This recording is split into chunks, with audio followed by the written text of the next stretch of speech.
salaamaaleykum yéen ñi di seetaan chronique bi ci Jotna TV tey mooy numéro 28.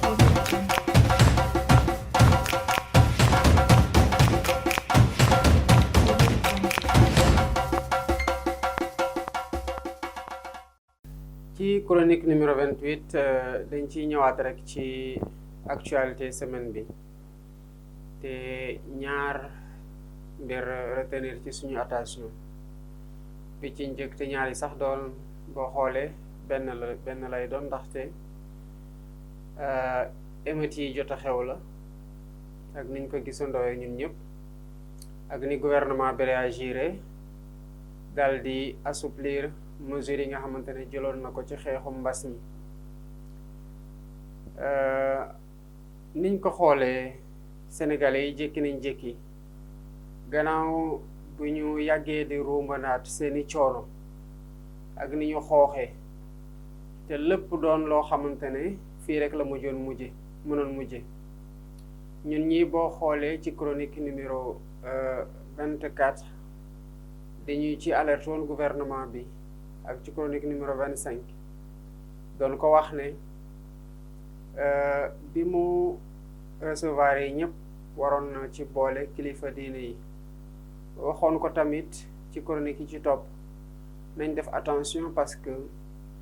lii ñu gis ci colère sociale bu ñu manifesté gul mën na mujje ci ay yu fippu boo xamante ne population bi dina fippu parce que mënatul dund ci conditions yi nga xamante ne moom lañ ko teg ci gouvernement bi lu mu diggante woon ak moom defu ko alerte nag lañ mën ndax ñun dañu yor levier d'état yu mën a tax ñu agir bu ñu alerter aussi dañuy ñaan yàlla bu dee li mën a andi jafe-jafe ci biir Sénégal ak quel que soit jafe-jafe nu mu war a mel dañuy ñaan yàlla mu musal ñu ci maanaam ñun ñu am tort par rapport ak lu ñuy alerter waaye amul benn yoon boo xamante ne dañ ciy alerter di ñaan yàlla may jox ñu dëgg bu ëllëg saa mu doon loo xamante ne suñu ndam la duñ ko ndamoo waaye nag fii nii ci Sénégal dafa am li ñu fiy wax mooy magum waxoon naa ko moo gën foofu magum xamoon naa ko donc ñun lu ñu xam jàppane mën na doon loo xamante ne lu baaxul la ci Sénégal ak ci anam gu mu mënti doon ñun bu ñu yàlla mayee opportunité bi dañ koy wax di ñaan yàlla gouvernants yi nga xamante ne ñoom la fi yàlla teg ñu mën a jël seen matuwaay laata dara di am bu ko defee sax ñun ñii ñu am tort ndax bu ñu doon wax ne sénégalais yi commencé nañ sonn spirituellement sonn nañ ci nu ñu mënul dem ci bërëbu yi jaamu yàlla que mu doon jàkka yi wala mu doon église yi waxoon nañ ne tamit sénégalais yi sonn nañu ndax ñi nga xamante ne dañu leen tëj mënatuñu dem daane seen doole pour suturlu dund faj seen soxla ak seen aajo commencé nañ loof ndax état dafa jëlul dara teg seen loxo ñi nga xamante ne ñoom la diggoon ndimbal commencé woon nañu sonn ndax mbir mi yéex na te boobu ba léegi ñu ngi xaar jotuñu ci lu ñu leen digg kon nit nag bu demee wax dëgg yàlla ba bëgg dee ak xiif ñu ne ko toogal sa kër rek ndax feebar lañ koy lañ dawal te feebar boobu ñu gis ay nit di ci feebar di ñu xam ne sax yor nañ ko maanaam ay cas asymptomatique gis ci ñoo xamante ne aussi bu ñu feebaree dañuy wër ñooñu ci seen bopp ñu am yu ñu dëkkal ñu feebar yu gën a tiis fopp gën a diis fopp gën a métti foofu te gën di reyee mbas limitu toog leen seen kër dafa am fu muy am foo xamante ne bu ñu fa eggee population bi toog leen seen kër dootu ko mën a déggati loolu moo taxoon ñuy alerter gouvernement bi di ko wax ne mënul teg ci gannaaw sénégalais bu nekk policier pour garantir kaaraangeem mënul jël aussi gannaaw sénégalais bu nekk wala groupe sénégalais bu nekk buy ñaxtu mu teg fa groupe policier wala groupe gendarme wala groupe militaire bu leen di tere ñu yàqaate ndax mbooloo saa yu ñaxtu rek surtout bu ñu leen teree ñu ñaxtu nu ñu war a ñaxtoo maanaam ñaxtu pacifique bu ñu jëmal dafay daal di utiliser violence te mbooloo en tant que tel du kenn koo xamante ne mën toog xeltu xelam xelam yedd ko mu deltuwaat gannaaw. am na ñoo xamante ne bu ñu nekkee ci mbooloo seen comportement dafay dul ànd teg dal ak xeltu loolu moo tax mbooloo garaaw. te bu ñu commencé ni ñu ko waxee woon bu ñu commencé di manifester li ko dalee Matam wàcc Ziguinchor dalee ko Dakar dem Tamba da ngay gis limitu doole état bi nga xamante ne noonu lay continuer manifestation dafay dal di fës te loolu day tax état nërmeelu donte état nërmeeluwul bii yoon waaye gis nañ ci loo xamante ne lu kii la lu xaw a doy waar la ndaxte reculade la maanaam nekkul décision boo xamante ne état dafa toog xalaat lan moo gën ci askan wi mu def ko waaye dafa toog ba askan wi wala pàcc ci askan wi imposer ko décision. On ne gouverne pas nag par la rue donte mënuñoo nekk aussi ignorer li nga xamante ne c'est la colère sociale qui se manifeste dans la rue. moo tax bi ñu doon wax concertation yi mu amaloon ñu solo lool parce que daf ñuy éviter état boo xamante ne dafa dem ba kenn fulaalatu ko te liy andi loolu mooy état boo xamante ne assumeetul décision état boo xamante ne ñemeetul avancer ñemeetul dellu gannaaw day avancer di reculer signaux yi muy jox ñi nga xamante ne ñoom lay gouverner ay signaux yu loo xamante ne rassureetul kenn te dañu toll ci jamono joo xam ne mbir mi métti na métti goo xam ne ci ñëpp foo laal mu doon foo xamante ne fu métti la nit ñi ci njaqare lañ nekk ci tiis lañ nekk ay gor a fi nekk rek waaye jamono yi ci ku ne la métti am na ci ñu mu gën a métti nag ci ñeneen loolu la yàlla dogal waaye bu askan nekkee ci jamono gu mel noonu dafay xaar ay njiitam dalal xelam déet ci wax kese waaye dalal xelam ci jëf te puisque jëf ji nag wax jee koy jiitu nay jëf ji di méngoog wax ji maanaam mu bañ a am loo xamante ne bu ñu demee buñ ko waxee ñoom ñu doon suñuy kilifa ñu di leen xoolee kilifa donte sax ni ñu leen fi tegee am na luñ ci mën a ruumandaat am na luñ ci mën a wax suñuy kilifa lañu ndax ñoom ñoo jiite kilifa nag dafa baaxul ci moom muy wax ji di deñ wala muy wax di deltu ci gannaaw kilifa dafa am toogaayu kilifa waxu kilifa jëfu kilifa te waxu kilifa bu mëngool ak jëfu kilifa rek kilifteef dafa dal di am liñ ciy sikki sàkk wala liñ nga xamante ne nangu ko sax pour mu ñuy teg yenn ci kilifteef boobu dafay commencer metti loolu moo tax ci jamono ju mel nii bu amee waxtaan bi daf ci am solo lool waaye waxtaan boo gis waxante ci dëgg ci la te buñ ci waxantul dëgg tamit daf ñuy doon loo xamante ne daf ñuy dabaat rek xam nga toog nañ fi ñu initier ay concertation bu ñu initier concertation yi maanaam waxtaan ak sénégalais yëpp ndax dañ jàppoon na ñu ngi guerre ak koo xamante ne sax duñ ko gis te mu ngi def ay loraangeem muy virus bi ñëpp ko rafetlu woon ci buñ ko dooree mu dem ba ca biir ñu théâtraliser ko daanaka ñàkkal fayda goo xam ne ñiñ ci waroon waxtaanal yëpp boolewuñu leen ci mbir mi ñi nga xamante ne jàpp nañ ne soxlawul woon sax ñuy waxtaan ak ñoom ñu dugal leen ci biir ba mbir mi di nuroog loo xamante ne théâtralisation rek lay nuroog li ci nit ñi jotoon wax proposé ko mu doon lu gën te li ci gënoon fës doon nañu xool naka la ñuy sellalee yorinu xaalis bi nga xamante ne jagleel nañ ko xeexu mbas mi ñu wax ci liñ ci wax ba président de la République jël ci engagement yi mu ci jël laata ñuy teg ñaari tànk ci kanam rek ñu daal di gis ne yëfu njuuj njaaj yëfu bi yaama neex ak yëfu lëndëmal ni ñuy gérer fonds Covid 19 boobu fësoon na ci lool coow li mel ni tuleeg male waaye ñu seetlu woon ba ñuy wax jooj yi dañ ci bodde ñoo xamante ne ñoom lañ yaakaar bu demee ba mbir mi di metti xam nga bu ngeen dégloo ñun suñu discours Pastef dafa am loo xamante ne dañuy faral di ko wax ci worma bi nga xamante ne war nañ ko wormaal kilifa diine yi ci fi ñu leen war a teg muy seen place te da ciy baax rek ñu fàttali parce que amul dara loo xamante ne lu bees la ci côté boobu ci discours bi nga xamante ne war nañ ko ci mën a tenir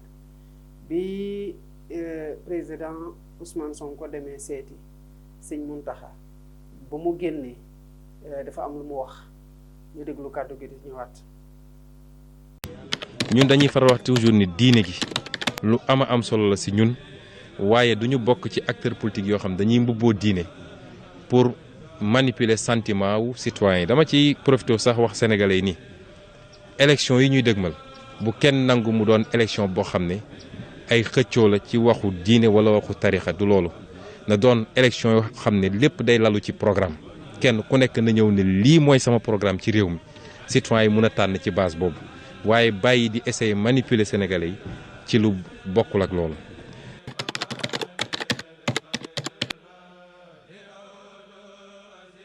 waaye ñoom la yàlla teg fii te damay faral di wax ni soo demoon tey Amérique, li tax Amérique dëgër mooy Amérique dañoo am ay institutions yu am doole. ñu ne parlement bi am na doole, sénat bi am na doole, justice bi am na doole, ba tey président bu jël décision magistrat bi gën a tuuti ci Amérique mën na toog ne décision bi dama koy bloquer parce que dafa violer constitution bi. loolu mooy doole Amérique, loolu mooy doole France, mooy doole Allemagne. nun nag ñeen ñëpp xam ngeen ni amuñu institution. gis ngeen li xew ci assemblée nationale bi, man fa laa nekk, mun naa leen ne assemblée nationale amul Sénégal. gis ngeen li xew ci justice bi, amul sénégalais boo xam ne tey rafetlu na justice Sénégal ni muy doxee. waaw lan moo tax Sénégal nërmaluwul ba léegi te amuñu ay institution mooy institution sociale yi ñu yàlla jox, muy ñoom ñi yàlla teg fi te mandat bàyyiwu leen fi, te sénégalais ay millions de sénégalais jox leen cër, jox leen nopp, jox leen seen dënn. ba réew mi su naroon jaxasoo suñu waxee benn kàddu lépp mun na dellu si waat. ñoom ñooy suñu institution. moo tax ñun ci suñu programme politique dañu ne relation, rapport entre diine ak état dañoo bëgg mu doon lu ñu institutionnaliser. kon loolu dañ ko war a léegi fexe ba institutionnaliser, parce que ñooñu ay institution lañu yoo xam ne dañ leen war a officialiser. kon visite bu amoon solo la, wax dëgg yàlla génn nañ ci ak mbégte gu rëy rëy. di gërëm nag ñi ko sabab ñëpp, jiital ci Serigne Bassirou Mbacké mii nga xam ne doom la ci xalif bi sëñ Mountakha, bokk ci suñu alliés yi politique, ndax dafa yor parti bu ñuy wax jot sa réew. ñëpp xam nañu bokk na ci ñu defaloon coalition te mu newoon suñu tête de liste départementale fii ci Mbacké. di ko gërëm bu baax moom ak ñi ci taxaw ñëpp, sëñ Khadim Diop. waaye di ci gërëm également Pastefu Touba yëpp nga xam ne tey ñoom ñëpp teew nañu fii, ñoom Biram Diouf ak ñoom sëñ Jiile ak ñeneen ñëpp. seen taxawaay ci bés bi tey gis nañ ko, di leen ci gërëm di leen. bu ngeen dégloo le président Sonko wax dañ ciy mën a jàngat rek ñaar ba ñett mbir. bi ci jiitu mooy bu mu waxee ne sëñ bi maanaam sëñ Mountakha Mbacké yàlla na ko yàlla may wér ak gudd fan mu yàgg fi lool, taxaw continuer aussi taxaw mën a continuer taxawaay gu mu taxaw. dafa ne mu ma dalal fekke ne sax du bés bi nga xamante ne moom lay dalale. kon bu demee ba kilifa diine mel ni Ousmane Sonko mi nga xamante ne xëy na boobu sax mu koy dalal fëseewul woon nu mu fësee nii, mu koy dalal ci bés bi nga xamante ne du bés bu muy recevoir ay ganam. kon xam nga ne kooku wàccee na boppam, wàccee boppam goo xamante ne kilifa yombul muy wàccee noonu boppam. teg ci bokk ak moom, wéet ak moom, waxtaan, jiite ko julli. xam naa ne président sax moom macha allah dina ci bëri ñoo xamante ne lool mel ni man dinañ ko ñeewanteel ci loolu. nga am loolu ci kilifa mu dalal la ci bés bi nga xamante ne du bés bu muy dalal ay nit, nga nangu nga wéet ak moom, waxtaan ak moom, mu teg ci berndeel la, jiital la nga julli. lu bëri la am, lu rëy la am ci jour boobu. te loolu lu ko may mooy fu mu teg kilifa diine yi ak ñi nga xamante ne aussi sëñ bi am na fu mu leen teg te ñu dox tànk yooyu ba loolu mu ci am. mais dafa am leneen lu mu teg, doonte wax ne ñun amuñu ay institution, ñii ñooy suñu institution. ndax bu demee ba réew mi nar a tàkk am na ñu leen jox seen dënn, jox leen seen nopp, bu ñu waxee ñu dinañ dem toogaat. keroog bi mbir mi jaxee diggante Touba ak Mbacké ak Diourbel, sëñ bi ci guddi gi, xaaju guddi gi la wax vocal, ñëpp dal di dugaat seen kër toog. mu dem ba si ëllëg sa mu waxtaan ak taalibe yi, nga commencé gis réew mi di am dal. léegi naka ngay commencé ay concertation au niveau national ak noo ñàkk wormal kilifa, ak noo leen di utiliser juste ci campagne électorale nga xam ne jëmatoo ci campagne électorale, ba mu tax nga jël solennité bu war pour dalal ay opposition, dalal ay personnalité politique, dalal ay artistes, dalal ay communicateurs traditionnels dalal ay anciens premiers ministres yoo xamante ne kenn gisatu leen fenn wala nga dégg leen ci lenn luy mbirum Sénégal te mënuloo jël la même solennité dem waxtaan ak kilifa diine yi ba problème di am mu doon li nga xamante ne ñun dañ koy bañ maanaam waruñu kilifa diine yi lu dul ne dañu bëgg affichage politique pour wane ne que ñu ngi ci jàmm ak ñoom lu dul ne campagne électorale day waaju jot ñu won leen ne warmal leen boo demee ba liy doxal réew mi daal tant que gàllankoor amul ñu war a dem wax leen sëñ bi wax leen ak taalibe yi day mel ni ñoom bokkuñu ci réew mi pourtant ci réew mi lañu bokk te liy dëgëral réew mi ci taxawaay ba tax boobu ba léegi Sénégal nërmeeluwul du ay institutions yu forte xam nga institutions yoo xamante ne assumé tuñu sax seen actes yi les plus banal maanaam signé décret sax nangu na lii yàllaa la ko nattoo ci jëmi jamono yow rek yaa ko mën a def boo signé décret nga nangu ko loolu sax nangootuñ ko def dañuy jël ay mbir di ko def di ko nëbb kon institution yooyu du institution yooyu lañ yaakaar pour Sénégal ba ñu nërmeelu lu ko téye boobu ba léegi mooy ñi nga xamante ne ñooy mag ju baax yi ñaan ci réew mi ak ñi leen fi toogal nga xamante ne mën nañu wax ak nu mu métti nit ñi dëggal leen ba dalaat ñooñu waruñu leen sàggane te proposition bu ñu def ci biir Pastef foofu la nit ñi di amee solo xam nga yenn saa yi bu campagne électorale jotee da ngay wax say morom di wax yenn saa yi sax li ngay wax sa morom dégg ko pare di ko répété mu commencé doon loo xamante ne amatul sax originalité parce que tout le monde dit la même chose foofu ngay xamee nag ñan ñooy homme d'état ak ñan ñooy homme politique li borom xam-xam mi doon wax ne homme politique day xool lu neex askan wi li nga xamante ne moom la askan wi bëgg a dégg donte arrangé wu ko mu di leen ko yuuxul waaye homme d'état day xool li baax ci réew mi ci jamono ak ci jëmi jamono maanaam ci ëllëg sa mu di jéem a jëmale foofu askan wi di jéem a jëmale foofu réew mi fii nag dañ fi am ñoo xam ne yuuxu wax dem affiché wu kër kilifa diine moo leen gën a soxal que boole leen ci li nga xamante ne noonu la réew mi di doxee moo taxoon ñu proposé wu pour ñu institutionnaliser maanaam ñu jëmal ci ni réew mi tëddee di ko doxee relation yi diggante ñii di kilifa diine yi ak état mooy état ak culte te bu muy wax kilifa diine yëpp lay wax ak fi nit ñi mën di bokk Sénégal ni fi diine lawe waroon nañoo am un conseil national du culte nga xamante ne bu mbir amee ñu dem waxtaan seeg ñoom ñu comprendre ko ba war ko mën a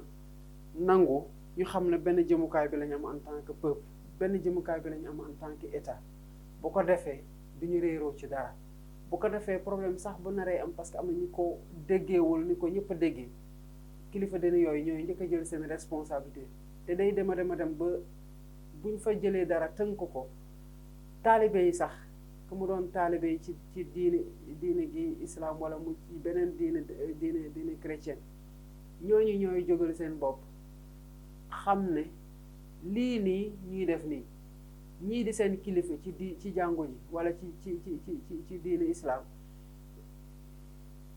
waxtaan nañ ci ak moom ba ñu xam lan la daanaka jàmm dugal nañ ci seen bénédiction mais kon bu loolu amee